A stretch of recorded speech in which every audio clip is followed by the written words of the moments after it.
Good afternoon, everybody. It's Dan B here.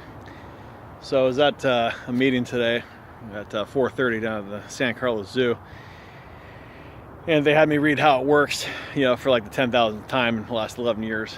And so I get to step 11, and it says, sought through prayer and meditation to improve our conscious contact with God as we understood Him, praying only for knowledge of His will for us and the power to carry that out. So I've read this thing over and over and over again for all these years. I remember the first time I put down the booze, at about 19 months sober, I finally went out, and it's when I was getting ready to have Stella come into the world and all that. And so what happened was I started putting work first and trying to please everybody else, and I stopped doing all those things. So I had to go back to the basics, and I tried to figure out exactly what it was that was working for me at the time.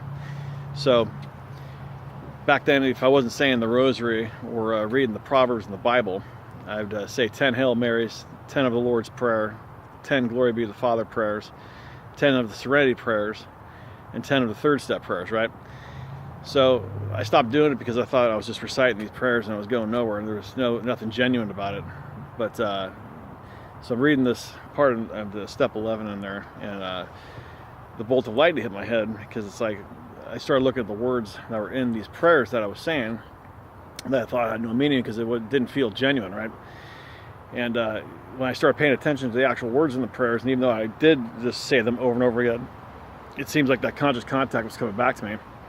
So I've been able to not ruin my life anymore, right? So for like the last 7 months, I've gone back to that, and I go to bed and I don't have to make a mess out of things anymore. And I'm not reacting to things the way that I used to. Hence, I have peace, and things are a little bit back to normal. I can be a fool still.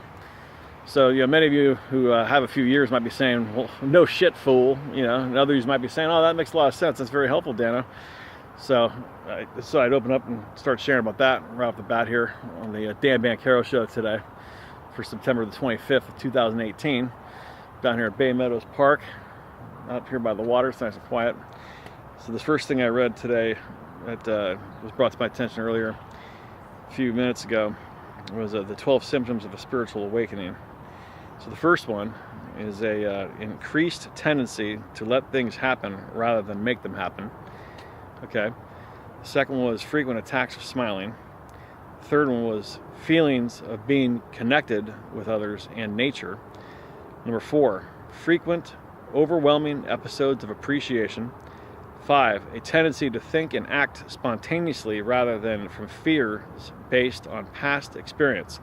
6, an unmistakable ability to enjoy each moment. 7, a loss of ability to worry. 8, a loss of interest in conflict.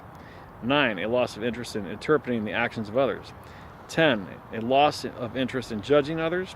11, a loss of interest in judging self. And 12, gaining the ability to love without expecting anything in return. So yeah, maybe I think it's a little bit overkill of going to 4 meetings one day, but I got to do it because for me, my drinking's an overkill, man. I'm tired of it. Many of you might know that, many of you don't know it, but that's what's going down. So 7 months now, I've been pretty peaceful and happy, and not doing those things no more. But it took a long time for me to realize that what I was doing before actually worked through prayer and meditation. It's very, very precise, the instructions in the big book, and then how it works. Sought through prayer and meditation to improve our conscious contact with God as we understood Him, praying only for the knowledge of His will for us and the power to carry that out. Not praying for money, not praying for forgiveness, not praying for other people to get off our ass, not people praying for certain jobs or certain sexual experiences, or not praying for my team to win the World Series. All these other externals, it's very precise. Praying only for knowledge of His will for us and the power to carry that out. So goodwill and God's will are synonymous. So if I'm thinking of thoughts of goodwill and praying on those things, I usually have a pretty good day. So anyway, that's all the time I got for tonight. I'm pretty burnt out, but I got a guy, he's going to come to me, we're going to meet out here at this park. He's going to tell me his resentments on his 5th step here. So I got a little more work to do for the rest of the day, but hope you all had a great day. We'll see you again next time when some of these great thoughts come to mind I'm going to share with you. All right, I'll talk to you later.